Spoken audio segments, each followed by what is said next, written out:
बरसाने के एक संत की कथा।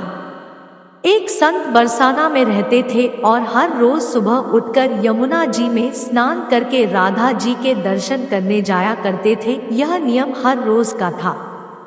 जब तक राधा रानी के दर्शन नहीं कर लेते थे तब तक जल भी ग्रहण नहीं करते थे। दर्शन करते करते तकरीबन उनकी उम्र 80 वर्ष की हो गई। आज सुबह उठकर रोज की तरह उठे और यमुना में स्नान किया और राधा रानी के दर्शन को गए। मंदिर के पट खुले और राधा रानी के दर्शन करने लगे। दर्शन करते करते संत के मन में भाव आया कि मुझे राधा रानी के दर्शन करते करते आज 80 वर्ष हो गए, लेकिन मैंने आज तक राधा रानी को कोई भी वस्त्र नहीं चढ़ाए। लोग राधा रानी के लिए कोई नारियल लाता है, कोई चुनरिया लाता है, कोई चूड़ी लाता है, कोई बिंदी लाता है, कोई साड़ी लाता है, कोई लहंगा चुनरिया लाता है, लेकिन मैंने तो आज तक कुछ भी नहीं चढ़ाया है। यह विचार संत जी के मन में आया कि जब सभी मेरी राधा रानी लिए कुछ ना कुछ लाते हैं तो मैं भी अपनी राधा रानी के लिए कुछ ना कुछ लेकर जरूर आऊंगा। लेकिन क्या लाऊं जिससे मेरी राधा रानी खुश हो जाए? तो संत जी यह सोचकर अपनी कुटिया में आ गए। सारी रात सोचते सोचते सुबह हो गई। उठकर स्नान किया और आज अपनी कुटिया में ही राधा रानी के दर्शन पूजन किया। दर्शन के बाद मार्केट में जाकर सबसे सुंदर वाला लहंगा चुनरिया का कपड़ा लाए और अपनी कुटिया में आकर के अपने ही हाथों से लहंगा चुनरिया को सिला और सुंदर से सुंदर उस लहंगा चुनरिया में गोटा लगाए। जब पूरी तरह से लहंगा चुनरिया को तैयार कर लिया तो मन में सोचा कि इस लहंगा चुनरिया को अपनी राधा रानी को पहनाऊंगा तो बहुत ही सुंदर मेरी राधा रानी लगेंगी। यह सोच करके आज संत जी उस लहंगा चुनरिया को लेकर राधा रानी के मंदिर को चले।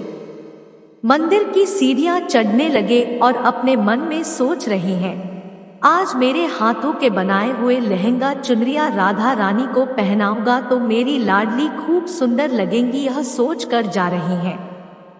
इतने में एक बरसाना की लड़की लाली आई और बाबा से कहती है, बाबा आज बहुत ही खुश हो, क्या बात है? बाबा बताओ ना। तो बाबा ने कहा कि लाली आज मैं बहुत खुश हूँ। आज मैं अपने हाथों से राधा रानी के लिए लहंगा चुनरिया बनाया है। इस लहंगा चुनरिया को राधा रानी जी को पहनाऊंगा और मेरी राधा रानी बहुत सुंदर दिखेंगी। उस लाली ने कहा, बाबा मुझे भी दिखाओ ना, आपने लहंगा चुनरिया कैसी बनाई है? लहंगा चुनरिया को देखकर वो लड़की बोली, अरे बाबा राधा रानी के पास तो बहुत सारी पोशाक है, तो ये मुझे दे दो ना। तो महात्मा बोले कि बेटी तुमको मैं दूसरी बाजार से दिलवा दूंगा, ये तो मैं अपने हाथ से बनाकर राधा रानी के लिए लेकर जा रहा हूं, तुमको और कोई दूसरा दिलवा दूंगा। लेकिन उस छोटी सी बालिका ने उस महात्मा का दुपट्टा पकड़ लिया। बाबा ये मुझे दे दो, पर संत भी जिद करने लगे कि दूसरी दिलवाऊंगा, ये नहीं दूंगा। लेकिन वो बच्ची भी इतनी तेज थी कि संत के हाथ से छुड़ा लहंगा चुनरिया को छीन कर भाग गई। अब तो बाबा को बहुत ही दुख लगा कि मैंने आज तक राधा रानी को कुछ नहीं चढ़ाया, लेकिन जब लेकर आया तो लाली लेकर भाग गई। मेरा तो जीवन ही खराब है, अब क्या करूंगा? यह सोचकर संत उसी सीढ़ियों में बैठे करके रोने लगे। इतने में कुछ संत वहां आए और पूछा, क्या बात है बाबा, आप क्यों रो रहे हैं? तो बाबा ने उन संतों को पूरी बात बताया। संतों ने बाबा को समझाया और कहा कि आप दुखी मत हो, कल दूसरी लहंगा चुनरिया बना के राधा रानी को पहना देना। चलो राधा रानी के दर्शन कर लेते हैं। इस प्रकार संतों ने बाबा को समझाया और राधा रानी के दर्शन को लेकर चले गए। रोना तो बंद हुआ, लेकिन मन खराब था क्योंकि कामना पूरी नहीं हुई ना।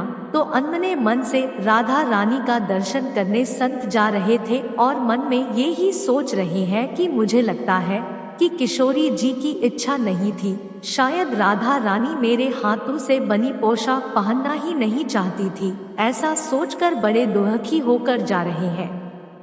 मंदिर आकर राधा रानी के पट खुलने का इंतजार करने लगे। थोड़े ही देर बाद मंदिर के पट खुले तो संतों ने कहा, बाबा देखो तो आज हमारी राधा रानी बहुत ही सुंदर लग रही है। संतों की बात सुनकर के जैसे ही बाबा ने अपना सिर उठा करके देखा तो जो लहंगा चुनरिया बाबा ने अपने हाथों से बनाकर लाए थे वही आज राधा रानी ने पहना था। बाबा बहुत ही खुश हो गए और राधा रानी से कहा, हे राधा रानी, आपको इतना भी सब्र नहीं रहा, आप मेरे हाथों से मंदिर की सीढ़ियों से ही लेकर भाग गई। ऐसा क्यों? सर्वेश्वरी श्री राधा रानी ने कहा कि बाबा आपके भाव को देखकर मुझसे रहा नहीं गया और ये केवल पोशाक नहीं है, इसमें आपका प्रेम है, तो मैं खुद ही आकर के आपसे लहंगा चुनरिया छीन कर भाग गई थी। इतना सुनकर के बाबा भाव विभोर हो गए और बाबा ने उसी समय किशोरी जी का धन्यवाद किया। बोलिए श्री राधा रानी सरकार की जय।